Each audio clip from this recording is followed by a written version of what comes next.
Hello, everybody. It's almost noon, so I'm going to go ahead and get us started. Got a few more people entering the waiting room, so we'll give them just a minute. Let's see here, Deborah. Welcome. We're very glad to have you at First Friday today. My name is Carol Easterly, and I am one of the museum program coordinators here at the Kentucky Historical Society in Frankfurt. And I just want to let you know about a few things that are going on here at the History Center before we get started. Let's see here, bring up my list of announcements. So we do want you to be aware of our downtown Frankfurt walking tours that we are doing this summer. They are available on the next couple of Saturdays at 1:30 p.m. You can register on our website, history.ky.gov/events. It helps when you sign up in advance so we know you're coming. Also in August, we are going to be participating with the City of Frankfurt in a Women's Equality Day celebration. That's happening on Saturday, August the 21st. There's going to be a lot of different activities going on in Frankfurt. But if you can find out about those, there's an event website, kywscc.org. I'll put that in the chat in a minute. But what KHS is doing is we're actually going to be doing a special guided tour that day. It's called Kentucky Women Behaving Badly and Changing History. That's going to take place in the gallery at 1:30 p.m. On Saturday, August 21st. You can sign up for that in advance as well on our website. A couple other things to know about. Later in the month, August 28th, we will be premiering a new guided experience, Tipsy Town Tales. It's a historic walking tour and pub crawl. We're going to be visiting 3 of our very fine establishments here in Frankfurt, and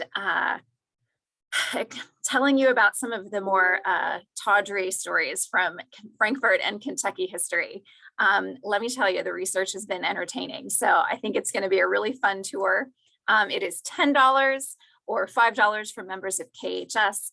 That does not include drinks. Those are optional, and you can purchase them at the pubs that we visit. But do hope you'll join us in Frankfurt for Tipsy Town Tales. It's going to be a good time. And our program next month for First Friday, I hope you'll come back. It's actually going to feature one of our own, Dr. Chuck Welsko, who is the director of the Civil War Governors Project of Kentucky.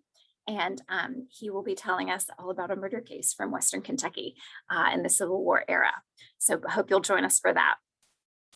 Just remember a few Zoom reminders.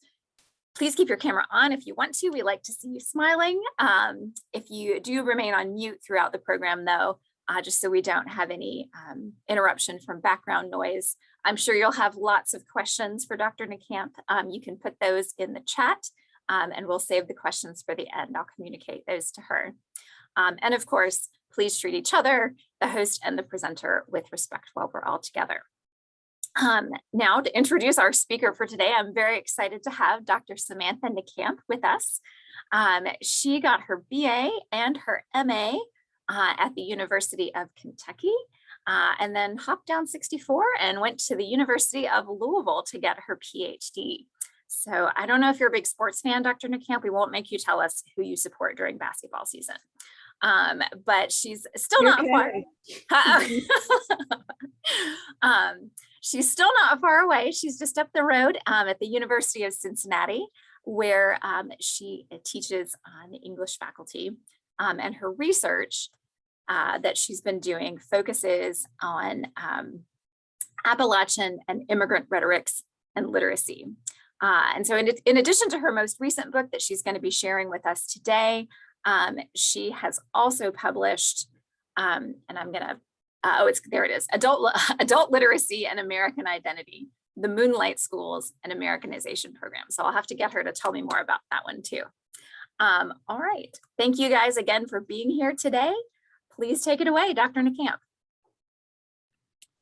Thank you so much. I am going to share my screen. I have some slides that I'm going to show as I talk, and then I am going to turn off my video so that you're not just watching me talk in a tiny little box on the side. That's okay. oops, I skipped ahead. Backward. Right. Let's see. Well, I might not be able to hide myself now that I'm in this screen share. There we go. Okay. So thanks again for having me.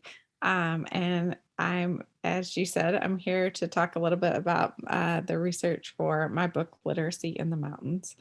To sum up the argument of the book in a sentence, I conduct a historical study of newspapers published in Eastern Kentucky between 1885 and 1920. With the idea of disputing the myth that people in this region were illiterate, uneducated, isolated hillbillies. While it might not be true in front of this audience, the Historical Society, one question that I often get when I present this synopsis is, why does this historical study matter? So I wanted to start here, as I do in the book, by addressing that question.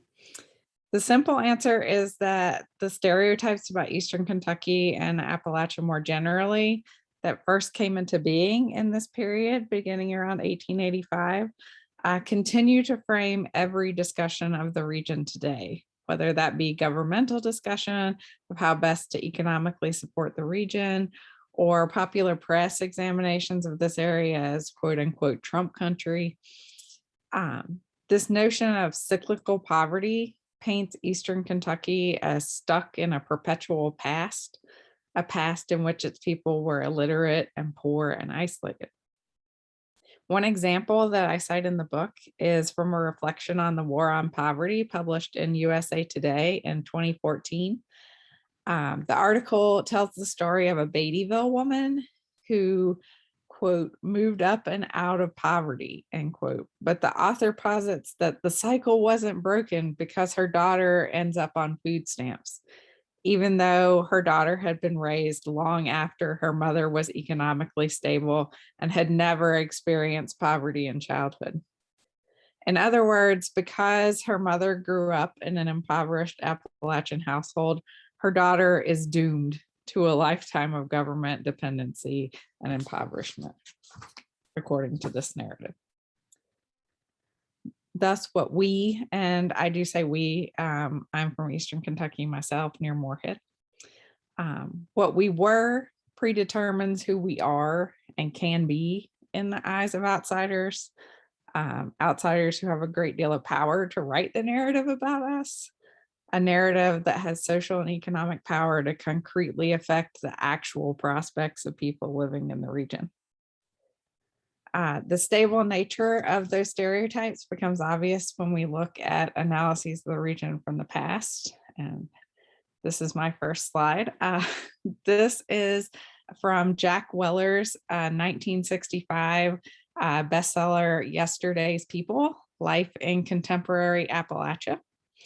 And in the book, Weller provides a list of characteristics that defines middle-class Americans, and another that defines Southern Appalachian, which he's specifically referring to Eastern Kentuckians when he uses that term.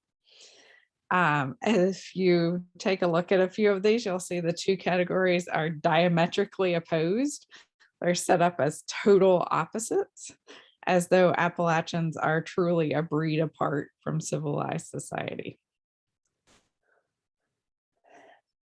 What stands out about this list in 2021 is that the characteristics ascribed to Appalachians in Weller's chart could easily be relabeled as characteristics attributed to Trump voters in popular media depictions.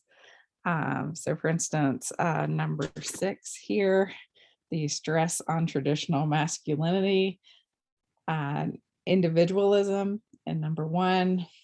Number 32 is antagonism toward government and law. Number 13 and number 31 down here, expert opinion not recognized, fear of doctors, hospitals, those in authority, and the well-educated. And of course, Appalachia has been dubbed Trump country by a variety of media commentators. framed as universal in its support of the former president. The persistence of this list of characteristics and the ways it has been transferred very neatly and nearly wholesale from Appalachians specifically over to Trump supporters illustrates to me, as Appalachian scholar Kim Donahauer has suggested, that this list is less a reflection of the actual habits and actions of people in this region and more a list of qualities that America needs its others to have in order to define itself against them. This, of course, wasn't always true. In the post-Civil War era, Eastern Kentucky was seen as a frontier, certainly, but not one that's significantly different from other kinds of frontier and non-Eastern seaboard regions, which begs the question, when did this change? Appalachian scholar Henry Shapiro identifies 1870 with the first inroads of the extract industry into the region. It is, after all, much easier to exploit a region's natural boundary if its people are considered sort of backwards, if the region needs to be improved.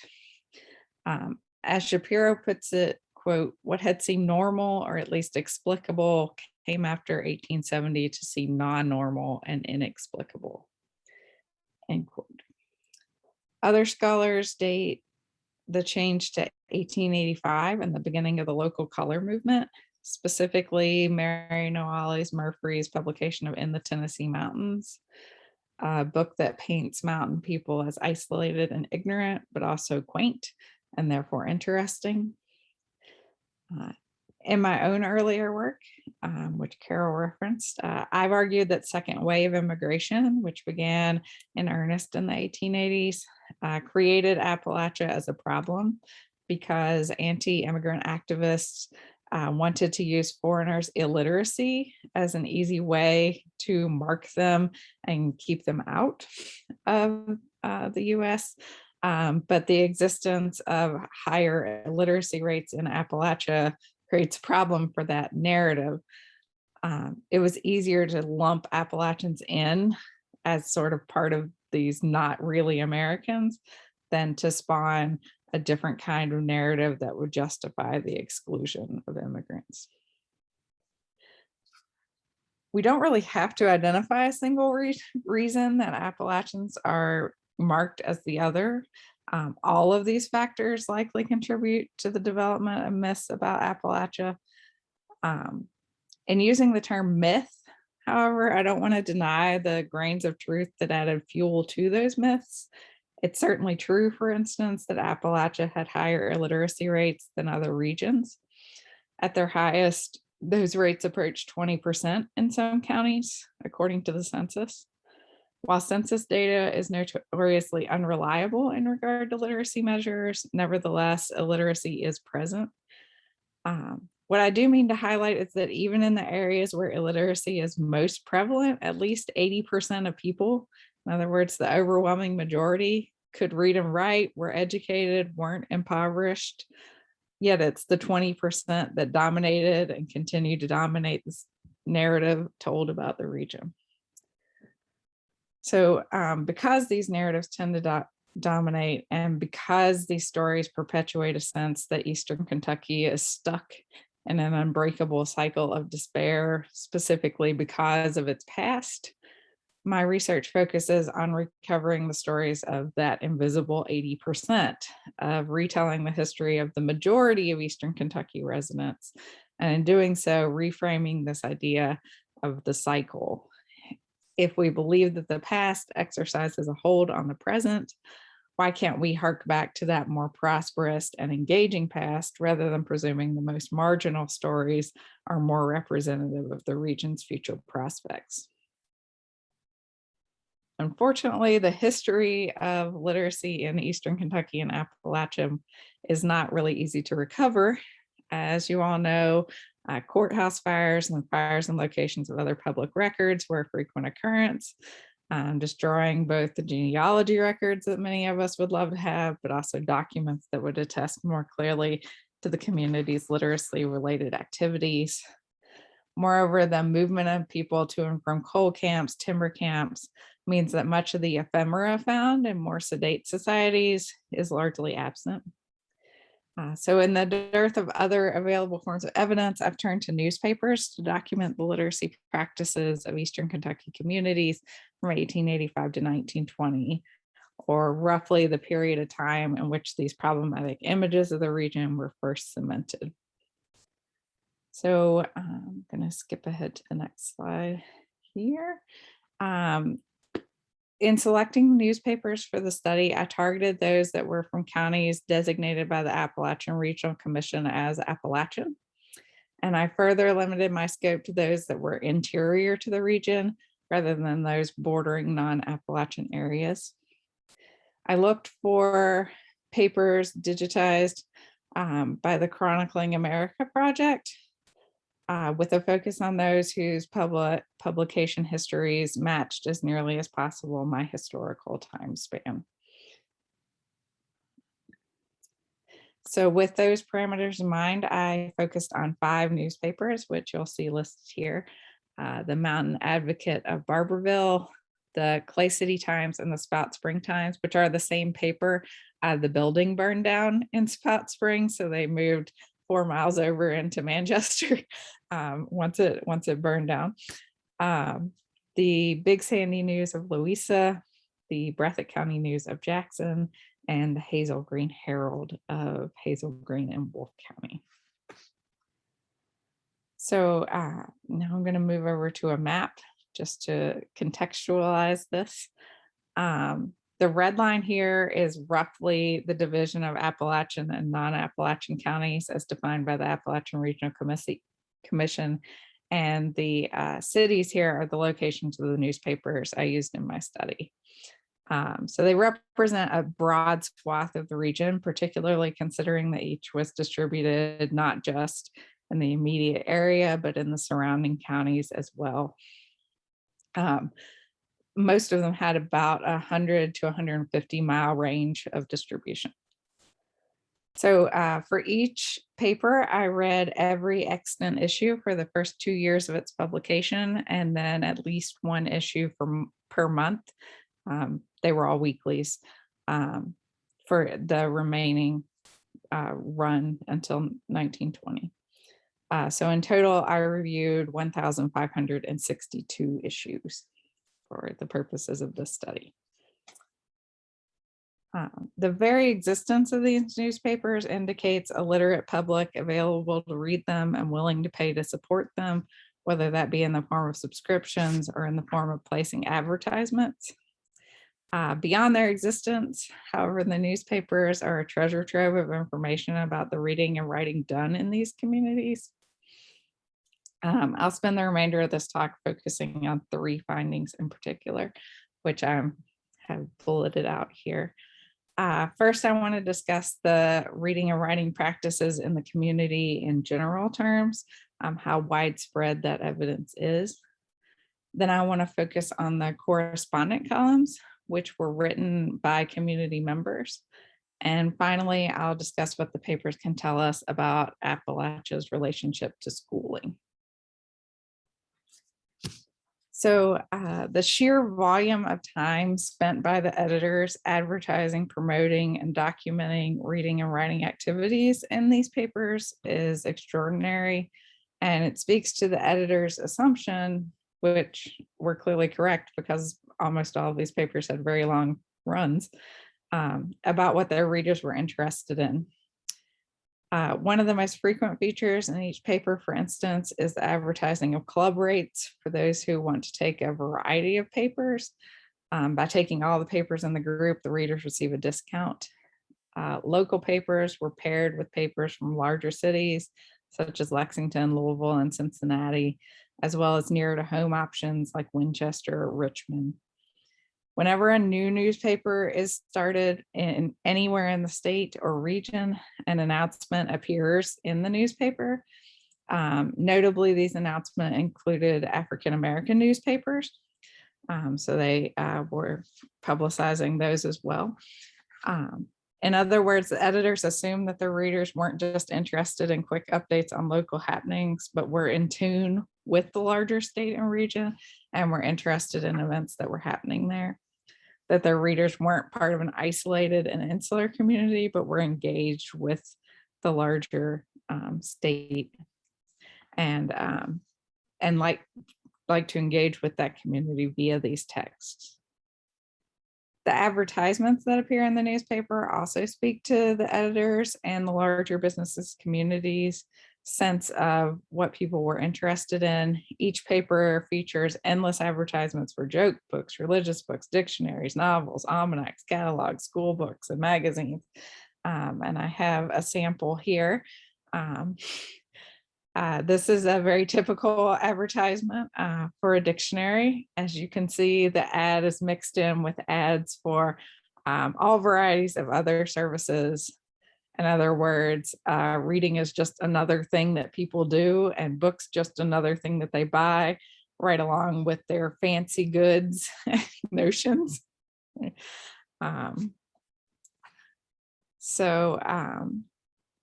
Let's flip over to this next slide.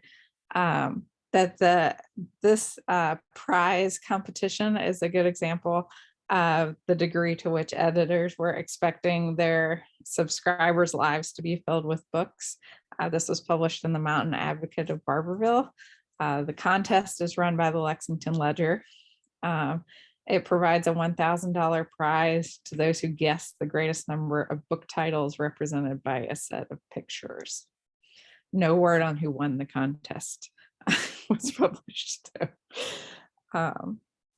There are also frequent advertisements for writing goods, pens, paper, stationery, indicating that the suppliers see a demand for these products among the readers that would justify placing the ad. At the community level, the editors frequently document the success of local libraries and book clubs, book donations from these groups, and often encourage or discourage readers from engaging with particular texts. In other words, seeing evidence of literacy in this community is not a matter of carefully parsing each paper for that evidence. It appears multiple times on every page of every paper. It's nearly impossible to avoid finding clear references to the reading and writing practices of these communities. And it's equally clear that they see themselves as part of a larger community that they enter via reading and writing. So far from the ignorant and isolated communities that Marion and Wallace Murphy is portraying, these communities are irrepressibly literate and quite obviously part of an interconnected region. So most of the evidence I've just highlighted speaks to the reading lives of Eastern Kentuckians, but the paper also shows us Eastern Kentuckians as writers. The largest portion of material in each paper is not composed by the editor, but by local correspondents who provide the paper with news from smaller communities. The editors often publish calls for correspondence, emphasizing that they want a correspondent in each town the paper reaches, and the locals more than answer the call. Editors often publish short apologies that not all correspondent news sent in can be published that week because there's not enough room. Correspondents aren't paid for their work, that they get free copies of the paper. It seems like the real benefit to the correspondence and why they did it is that it's somewhat of a status role in the community. People have to seek out the correspondent if they want to get their news published. I do think it's worth noting that many of the correspondents in the paper seem to be women. I say seem to be because while men typically sign the columns with their own names, many correspondents choose to sign with a descriptive pen name, and these pen names are often feminine, suggesting that these writers are women. And other times the editor's note preceding the column indicates that the author is female. The use of pen names would seem to conflict with the idea that I've just presented, that the main reason the correspondents did the work is to gain recognition. but it's clear from the tone of the editor's interaction with the correspondence and from the columns themselves that community members know the correspondent's identity, but people who are not necessarily part of that immediate community, say someone from the town the next county over, do not necessarily know who the correspondent is. And this allows some freedom and play in terms of gentle and occasionally not so gentle ribbing and insults between communities to play out. Indeed, the editors often have to call down correspondence for some of the saucier material that they send in. One editor wrote, quote, "Correspondents are respectfully requested to confine themselves to furnishing news and abstain from flings at each other." So at times, the interplay can get quite cheeky. For instance, in the Hazel Green Herald, 2 frequent correspondents point out the absence of a third correspondence column. They write, "Say, you Grassy Creek correspondent, what has become of you? We heard that you had purchased a sack of molasses and have been robbed. Is this statement true?" Punning on the idea of slow as molasses with the suggestion that this correspondent is so slow he can't even keep up with his molasses. 2 issues later, the correspondent responds. He picks up the pun. He says, "Your correspondent seemed very anxious to know where your Grassy Creek correspondent is. I will just say to them, I am on the wing. Longfellow wishes to know if I lost a sack of molasses. All I can say to him is, the ladies say I have never lost any of my sweetness from an earlier period of my existence down to the present time." So correspondents do not, however, get the final say on events they report. It's pretty common in each paper for other community members to write in disputing the correspondent accounts. For instance, the Big Sandy News features a response that reads, "The writer noticed in last week's news a letter from this place, which I'm sorry to say was one continuous lie from beginning to end. Now, I can't understand why some people are so devoid of truth as to write such infamous lies as appeared in that letter. You would do well to retire from your journalistic career, we think, or retire long enough to take a few lessons in the blessed truth." The slight in question here is that the column mentioned that the person who wrote in with the complaint had been calling on a particular woman in the community, and apparently he resented the suggestion. Community members also write into the paper with letter to the editor columns. They can take up issues of local concern or national concern. But often these letters respond to personal insults or critique that are circulating in the newspaper. And I'm going to put up a particularly vivid example as I read it. John T. Griffith of Cherokee, Kentucky, stated in an article in your paper that I knowingly misrepresented him by telling all over the country that I expelled a tapeworm from him. I never told anyone that I expelled a tapeworm from John T. Griffith, although many seem to think he was the man. I expelled a tapeworm from a man in Lawrence County. He requested me not to tell the public where I got it. I took the tapeworm before I put it in alcohol and showed it to Al Burton, R.T. Berry, and a number of others at Blaine.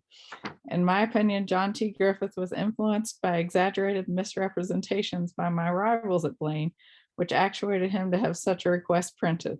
If John T. Griffith had wanted that report rectified, he could more easily have vindicated himself by requesting me to have published a denial. Such exchanges appear frequently in all of the papers. What these exchanges demonstrate to me, beyond the fundamental reading and writing abilities of their authors, is that the residents of this area expected writing to carry great weight in public opinion. That is, it wasn't an elite activity that affected a few people, but was a powerful force that made and broke reputations. The correspondent exchanges also illustrate that communication was happening across disparate communities. The molasses exchange takes place between correspondents that are 125 miles from each other. And it helps dispel the sense that these were isolated communities that had little exchange with the outside world. Instead, it's clear that the writers are engaged with state and national politics and consider themselves parts of these ongoing conversations.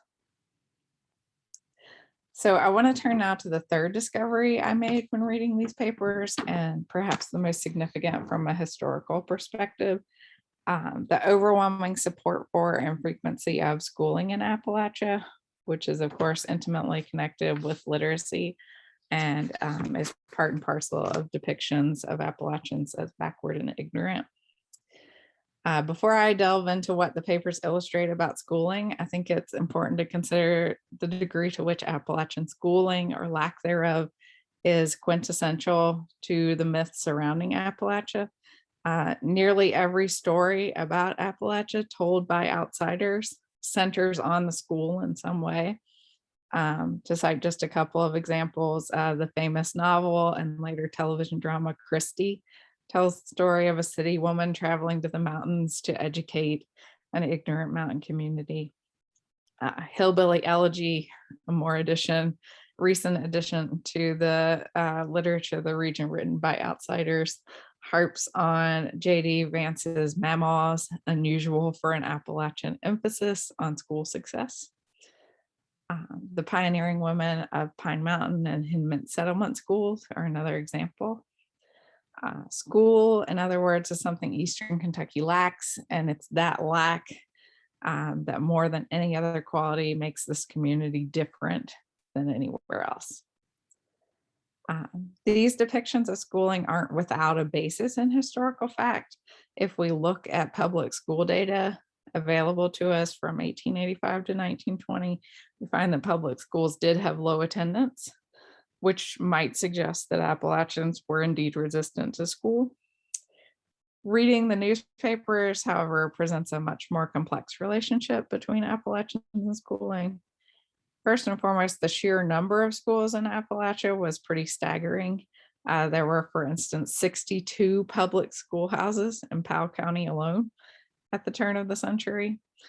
That highlights both the difficulty of upkeeping so many schoolhouses, but also the difficulty the terrain presented, because travel for students was not simple. This is the era before school buses, so buildings had to be within walking distance, and mountains made that walking difficult.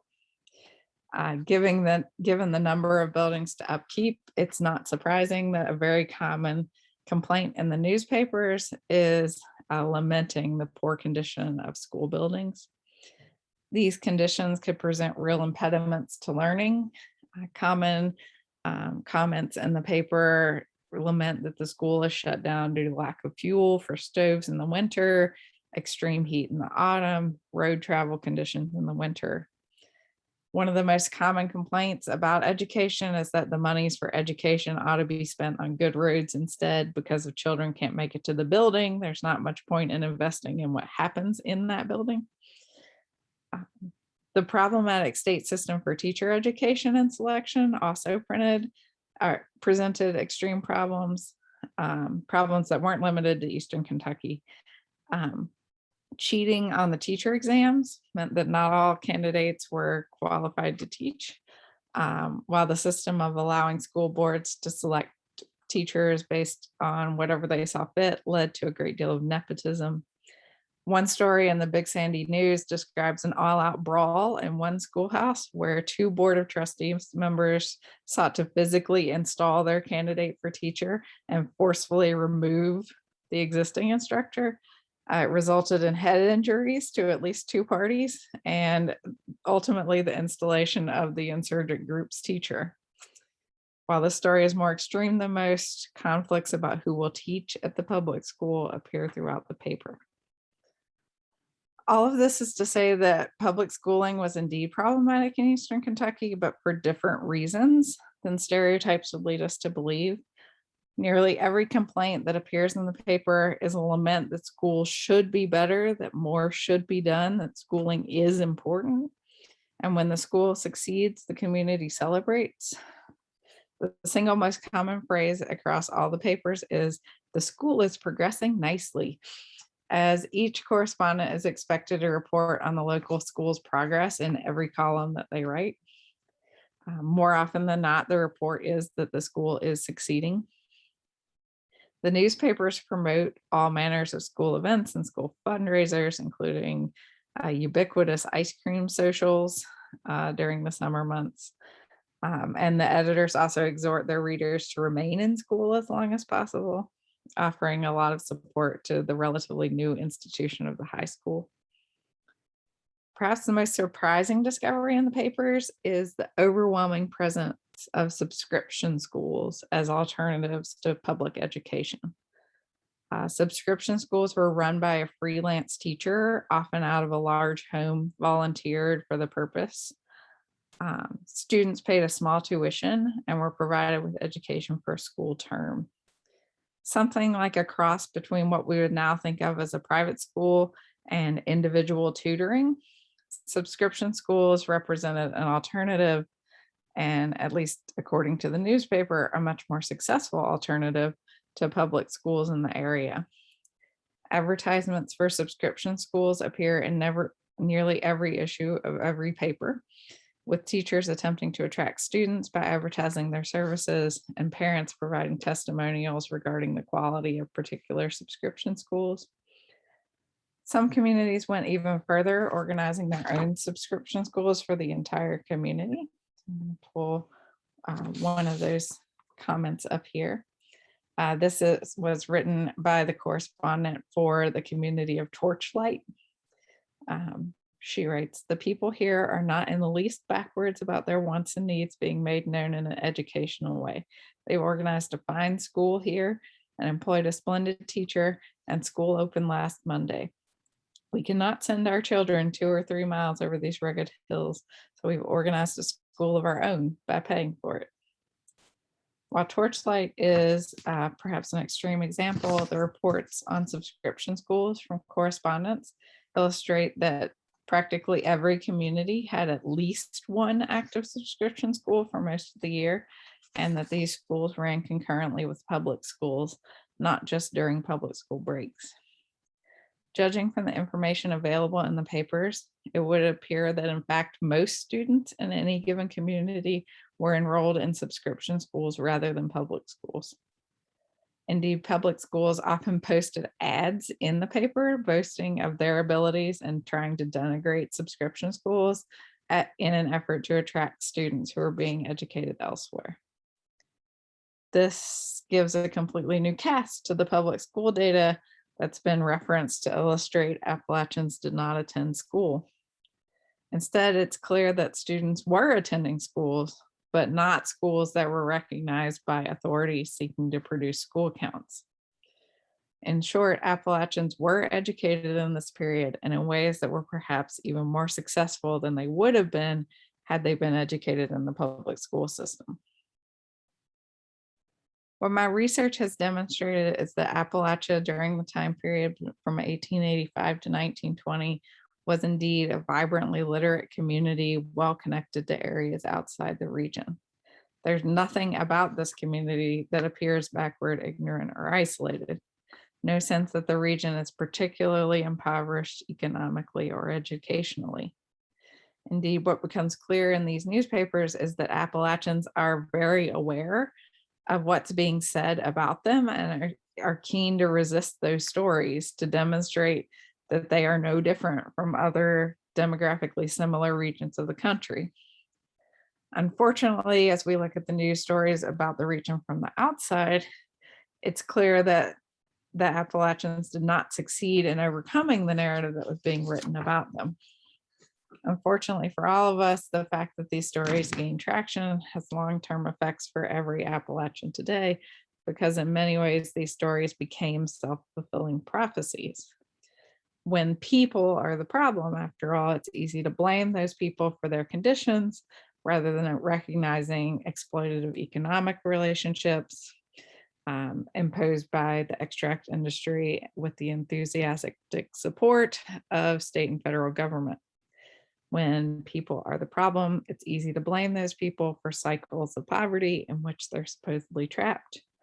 rather than recognize we aren't seeing a cyclical return to the past, but rather a devolution from a more prosperous past.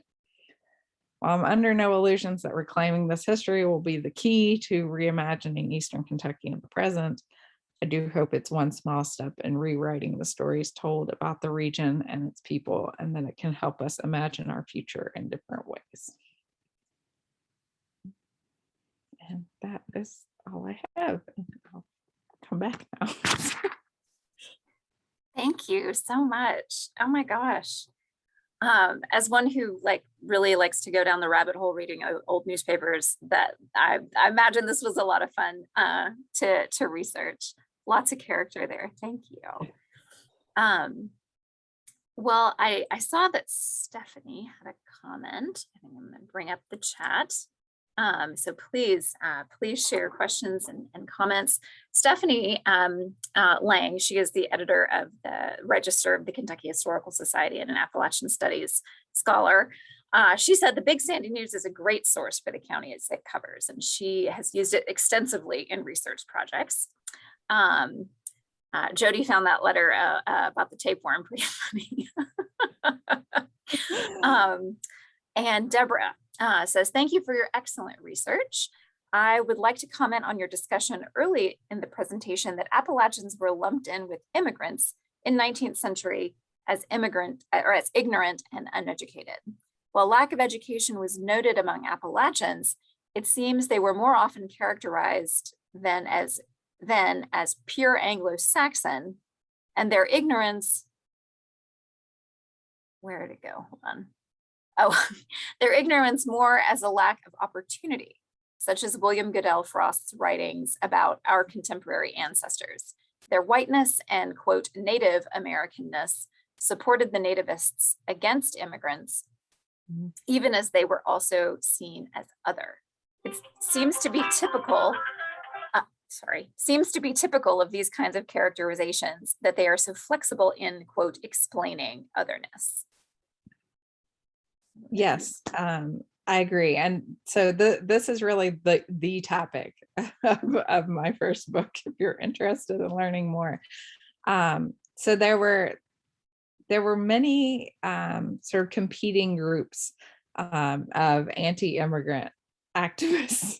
So it wasn't just one thread, right? There were sort of many different threads, and there were also people like Frost who kind of saw what was happening here and wanted to work back against it and say, no, we're not going to lump Appalachians in this way.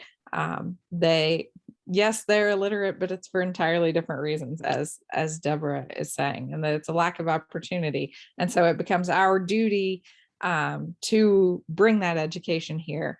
So there's still something that needs to be remedied.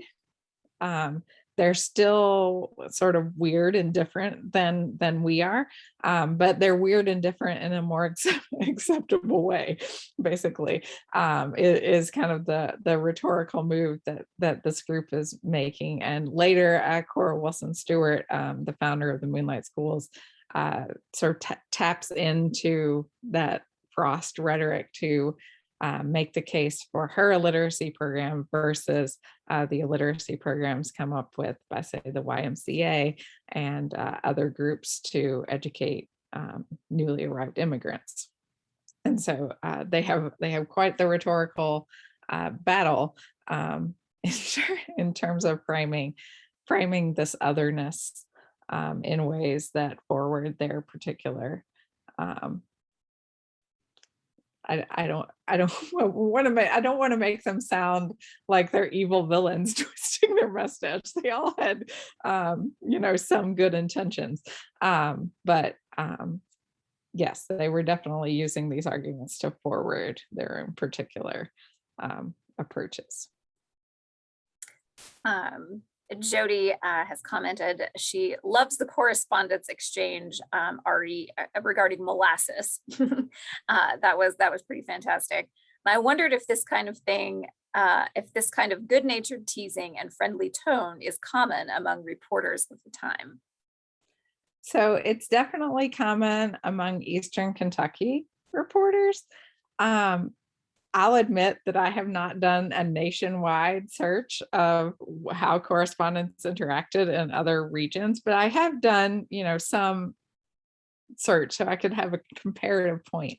And there doesn't seem to be this kind of jokiness in other areas. There are interactions between the correspondents, but they tend to have a more of an edge to them, I guess.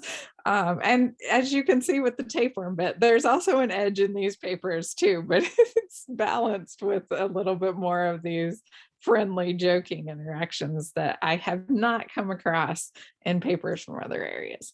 So Interesting. All right. Well, if there is anybody else who wants to add a question or comment, please feel free to do so. That Jody's was the last one that we saw there. Thank you guys again for being here with us today for First Friday. Always enjoy having you with us. First Fridays are going to remain virtual for the remainder of this year. Hoping we can take them in person again in early 2022, though I will still want to be able to make them available online as well, because it's allowed us to have folks from outside the area immediately around Frankfurt join us both as speakers and as guests as well. So just be on the lookout for more information on that over the next few months. Hope you can join us for some of our upcoming programs in August, walking tours, Tipsy Town Tales, and our Women's Equality Day celebration as well. Looking forward to seeing you guys soon. Deborah said, thank you so much. This was a fantastic presentation. I could not agree more. So thank you, Dr. NeCamp, and we'll see everybody again next month.